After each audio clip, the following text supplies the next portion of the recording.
பிச்சா அங்கே வந்துருக்கு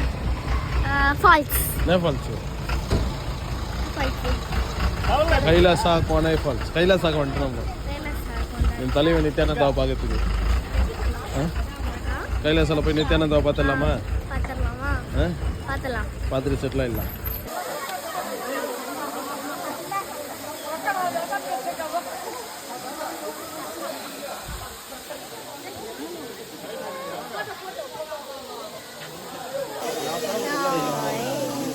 அங்கேருந்து வந்து தண்ணியில் குளிச்சுட்டு கைலாசம் ஆகும் அங்கே கைலாசத்தை ஆசீர்வதிக்கிறேன் அம்மா ஆசீர்வதிக்கிறேன்